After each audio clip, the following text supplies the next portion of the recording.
Garage Bangla auto এখানে আসছি মূলত। এখানে আমাদের শীতের দেশ বাংলাদেশে যেমন আপনাদের যে কোনোটা টায়ার হইলে আপনাদের 12 মাস গাড়ি চালানো যায়, কানাডাতে কিন্তু রুল অ্যান্ড রেগুলেশন আছে। এইখানে ঋতুর পরিবর্তনের সাথে সাথে আপনার টায়ারও চেঞ্জ করতে হয়। এসব নিয়ে আজকে গ্যারেজ বাংলা অটোর কর্ণধারের সাথে কথা বলবো এবং কীভাবে কোন সময় টায়ার চেঞ্জ করা উচিত কানাডার কুইবেক শহরে, এইসব নিয়ে আজকে আমার আয়োজন। আমার সাথে এটা আমার বাসার কাছে হয় আর রিভিউ অনেক ভালো, দ্যাটস ওয়াই। বাংলাদেশেও তো একই টায়ার দিয়ে গাড়ি চালানো যায়, এখানে তো সম্ভব না। না, এখানে তো রুল আছে গভর্নমেন্টের, সো এটা তো সম্ভব না। ডিসেম্বরের পয়লা তারিখের ভিতরেও আপনার গাড়ির টায়ার বদলাইতে হইব, নাইলে পুলিশে ধরলে বড় ধরনের আপনার জরিমানা দিব। $100. You come to Bangla Garage, $120 done. He knows what he is doing. এই প্রথম আপনি শুরু করেছেন এখানে, কেমন আপনার পরিচয়টা দিবেন? আমার নাম সুবল দে। এখন এইটা স্টোরি বলতে গেলে তো আপনি অনেক সময়ের দরকার। সংক্ষেপে আগে কবে মানুষের কঠোর পরিশ্রমের মাধ্যমে একটা বিজনেস করতে হয়। আর আমি মনে করব যে বিজনেসই করুক তার ওই বিজনেস সম্বন্ধে অভিজ্ঞতা থাকতে হবে, জানতে হবে। মনে করেন আজকে আমি টায়ার চেঞ্জ করতেছি, এখন আমার ওয়ার্কার নাই, আমি নিজেই করতে পারবো, এটা হলো ইম্পর্টেন্ট ফার্স্ট। সেকেন্ড থিংস, আপনি ধৈর্য হারা হইলে চলে না যে কোনো জিনিস। আমি যখন ব্যবসা শুরু করি তখন আমার পুঁজি কত ছিল শুনলে আপনি অবাক হয়ে যাবেন। কত সালে আপনি শুরু করেছেন বিজনেস? 2014-এ, কিন্তু কাজ শুরু করছি এই কাজে আমি স্কুল থেকে ডিপ্লোমা নিয়েছি 2007 to 2004। কতদিনের ডিপ্লোমা এটা? এটা ওই সময় ছিল ফুল টাইম 14 মান্থ, এখন মেবি 7 মান্থ 6 মান্থ।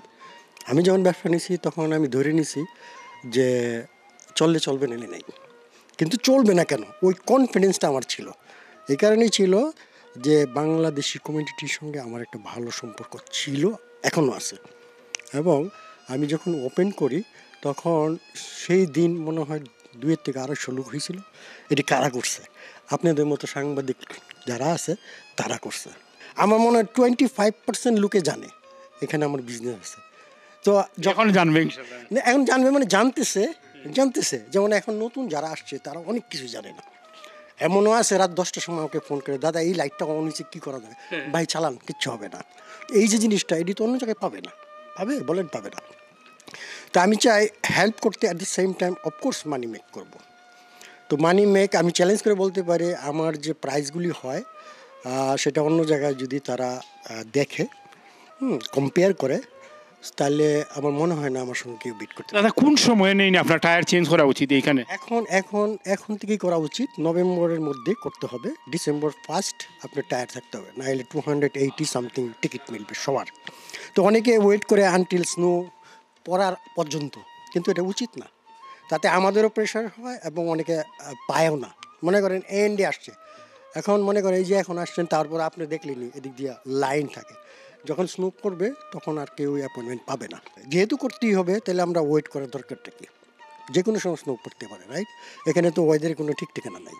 কী ধরনের এমনি আপনারা চার্জ, কী ধরনের আপনার চার্জ ডিপেন্ড করে সাইজের উপরে। তবে হ্যাঁ, বাংলাদেশি ভাই অনেকে আছে, আমি চাইলাম $70, দাদা $60 নেন, দাদা $50 নেন, আচ্ছা ওকে চলে যান, নো প্রবলেম।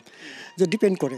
তরুণদের উদ্দেশ্যে আপনি কি বলবেন যারা এই প্রফেশনে আসতে চায়, তাদের কি আপনার কি আইডিয়া, কি বলার উচিত? আমি প্রথমে বলবো সেটা হইলো তার ধৈর্য এবং এনার্জি, এই দুইটা থাকতে হবে। এখন যারা নতুন আসতেছে তাদের এখানে আসে আমার এখানে কাজ করতে, তো আমি বলি ঠিক আছে ভাই, পয়সাগুলির জন্য যদি আপনি আসেন তাহলে আমি দিতে পারবো না, শিখাবো প্লাস আপনাকে টাকা দিব এরকম না, তবে হ্যাঁ আপনি কিছু দিব। তো দেখা গেল মনে করেন সপ্তাহে $200-300 নিল বা $400 নিল, কিন্তু ওরা থাকতে চায় না। এই কারণেই রাতারাতি ধনী হতে। এক্স্যাক্টলি। এখন আমার এই কারণেই তো বললাম যে আমার স্টোরিটা যদি এককভাবে নেন, আমার মনে 2 ঘন্টা লাগবে আপনার কাছে বললে। যাই হোক, শত ব্যস্ততার মধ্যে আমার সময় দেওয়ার জন্য আপনাকে অনেক ধন্যবাদ। আপনার অ্যাড্রেসটা বলবেন এবং ফোন? এটা এখানে হলো 3742 জেন্টালন ওয়েস্ট। আমার ফোন নাম্বার 514-578-5235।